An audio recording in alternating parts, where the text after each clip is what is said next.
Fala, jovens, tá tudo belo? Bora começar mais um Tá Tudo a Fruta podcast, um podcast destinado a discutir fruticultura e assuntos relacionados. No podcast de hoje, jovem, nós vamos iniciar a parte de fitossanidade, a parte de proteção de plantas.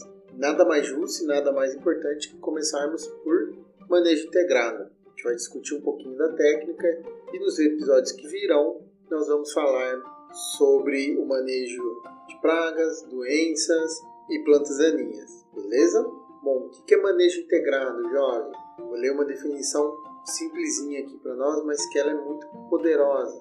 O manejo integrado é o sistema de apoio a decisões para a seleção e uso de táticas de controle de pragas, doenças e plantas daninhas, usadas individualmente ou harmoniosamente coordenadas em estratégias de manejo baseada em análise de custo e benefício que levam em conta os interesses dos produtores, os impactos na sociedade e no meio ambiente. Olha que bonito isso, hein, jovem? Então, o triângulo da sustentabilidade está contemplado no que a gente fala de manejo integrado. Esse termo ele é muito mais utilizado quando a gente fala em pragas, nos insetos ou coisas que atacam nossas plantas, destruindo ali. Tá? Mas ele é amplamente utilizado e deve ser utilizado para controle de doenças e no uso de plantas daninhas. Então, a grande base dele aí tem a ver com uma grande amostragem e com a integração de técnicas. A gente usa mais de um tipo de técnica que a gente vai estar falando. Mas antes é importante você entender, jovem, como ocorre a interação, como ocorre para algum micro-organismo ou organismo, macro-organismo, tenha um efeito maléfico para a planta, né?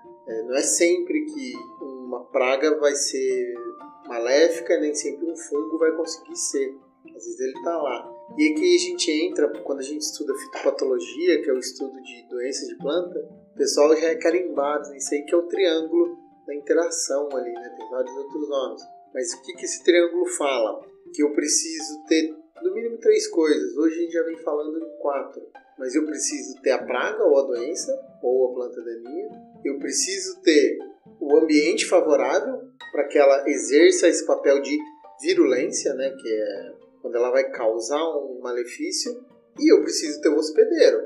Tá? Então eu posso ter praga em ambiente favorável, mas se eu não tiver a cultura, não acontece. Não fecha a relação. E aí, como a gente está trabalhando no manejo, principalmente com planta perene, a cultura vai estar lá. Nas plantas anuais, às vezes pode ser que realmente, por conta da rotação de cultura, eu não tenho a planta-alvo da minha praga, da minha doença ali.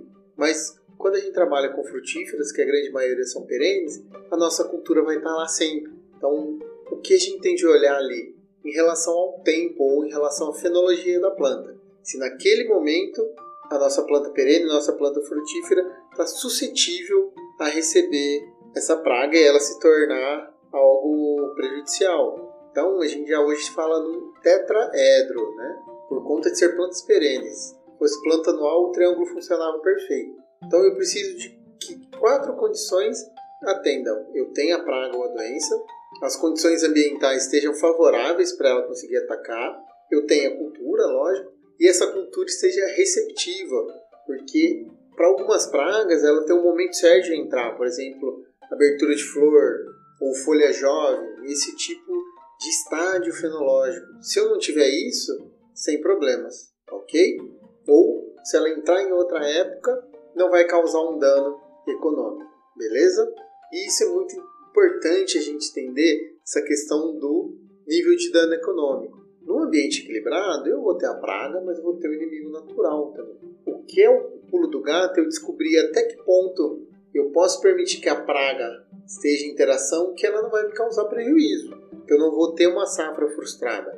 Isso é importante, hoje é o que mais demanda pesquisa em fruticultura. Tem culturas que a gente não sabe isso ainda. Então a gente precisa correr atrás disso. Mas a ideia do dano econômico é isso. Eu vou permitindo que a praga vá atuando, machucando ou estragando alguns frutos, até determinado ponto. Passou esse ponto, se eu deixar ela continuar, eu vou ter prejuízo. Abaixo disso, eu não tenho. Então, o que a gente tem de fazer? Eu tenho de ir monitorando essa incidência ou essa presença da praga ou da doença ou da planta daninha. Se na quantidade que ela está ali no ambiente, ela é prejudicial ou não. A partir do momento que eu vejo que ela pode virar potencial, que aí é o nível de ação que chama, eu vou entrar com alguma prática para diminuir ela. Então, o que pode ser essas práticas? A gente tem várias, a gente vai falar mais para frente, mas eu posso entrar com os defensivos. Hoje o termo na legislação é agrotóxicos. Eu, particularmente, não gosto desse termo, porque quando eles são utilizados corretamente, eles são tóxicos só para o alvo que a gente aplica. Tá? Então, o termo defensivo, do meu ponto de vista, é muito mais interessante. Não estou falando que esses produtos não são tóxicos, mas a gente tem que ter essa ressalva. Se eles são usados corretamente, eles servem para defender as plantas e nossa saúde. Ok? Voltando aqui. Então, atingir o nível de ação, e lembrando e reforçando que o nível de ação é sempre um nível abaixo do nível de dano econômico, eu não vou esperar ter prejuízo para começar a atuar, né? A gente tem de prevenir isso aí. Então, se a praga estava no equilíbrio dela lá, ela existe, mas o dano que ela está causando não é nada. Mas por algum motivo, os 4 pontos do tetraedra convergiu. Eu tenho a praga, a planta está suscetível, a planta está lá, né? E o ambiente melhorou, a praga vai querer explodir. É igual vocês botar um tatu aqui num lugar que tem chocolate de graça. Eu vou comer esse trem até ficar uma dor de barriga. Vou dar prejuízo para a loja, pode ter certeza. A praga é a mesma coisa. Quando ela tem a condição, ela não descontrola, ela mete bronca ali e vai atacando tudo que ela pode. Então, quando eu estou vendo que isso está acontecendo, o que eu tenho de fazer? Eu tenho de impedir. Então, o dono da loja manda o tatu embora e a gente vai defender a planta, ajudar ela a se defender. Eu posso usar uma estratégia química, que é o defensivo. Eu tenho algumas estratégias culturais, por exemplo, eu posso fazer uma poda, arejar a planta para entrar mais luz e não modificar o ambiente. Eu posso cortar uma irrigação, eu posso usar quebra-ventos. Tem várias técnicas que a gente fala no próximo episódio sobre isso. Para quê? Que essa população da praga ou da doença diminua ou estabilize abaixo do nível de dano econômico. E aí não tem problema nenhum, ok? Esse é o manejo perfeito. E aí, para eu conseguir isso, o monitoramento é muito importante. As técnicas de manejo integrado, elas são pautadas em monitoramento. Então, eu tenho uma frequência que eu tenho de estar andando na minha lavoura, no meu pomarzinho, vendo se tem praga ou não, ou se eu tenho dano. Isso é muito importante mesmo, jovem. Para quê? Porque aí eu consigo monitorar. Eu vou avaliando. Por exemplo, mosca das frutas, a gente tem uma restrição baixa. Normalmente é uma mosca por armadilha por hectare. Por quê? Eu sei que se aparecer uma mosca, eu já tenho mosca suficiente para causar muito dano. Então eu tenho de controlar. Mas eu tenho pragas, por exemplo, alguns ácaros que eu posso até admitir em torno de 10 a 20% de dano dele arranhar, que isso não vai prejudicar a minha comercialização, não vai prejudicar a minha produção. Então não tem problema, a gente vai monitorando. Mas para eu saber quando eu cheguei nos 10 a 20%, se eu não monitorar, se eu não aferir, a gente está complicado, beleza?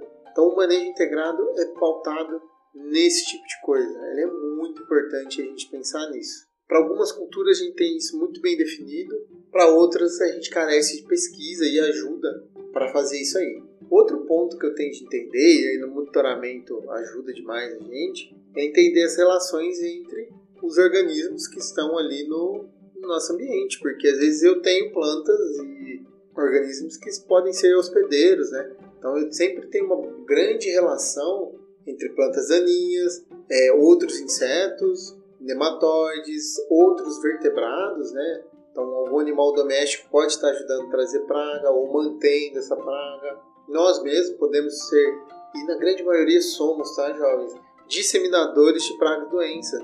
Quando eu saio com um trator de uma lavoura para outra e eu não higienizo ele, eu estou levando praga e doença para lá. Eu posso trazer praga e doença de outro lado. Quando eu pego uma muda, por exemplo, alguém que mora na Amazônia e traz uma muda de lá aqui para Lavras, por exemplo, a gente corre risco de trazer uma praga e doença nova e vice-versa. Então a gente tem que tomar um pouco de cuidado. Nós, seres humanos, somos os maiores disseminadores de pragas e doenças. Todos os patógenos têm uma relação íntima com os outros organismos. Alguns vírus, por exemplo, eles ficam em plantas daninhas, como hospedeiras, insetos. A relação do greening, por exemplo, que é uma praga hoje da citricultura, eu preciso do inseto vetor para inocular ela. Então, se eu acabar com o inseto, eu acabo com o greening. Algumas coisas desse tipo que a gente tem de observar para determinada praga ou doença que eu quero controlar. Então, jovem, hoje a ideia era a gente introduzir o conceito de manejo integrado, né? Que é uma técnica importantíssima, e ao longo dos próximos episódios a gente vai dando uma polida nesse conceito e trazendo algumas técnicas de manejo para estar trabalhando isso aí.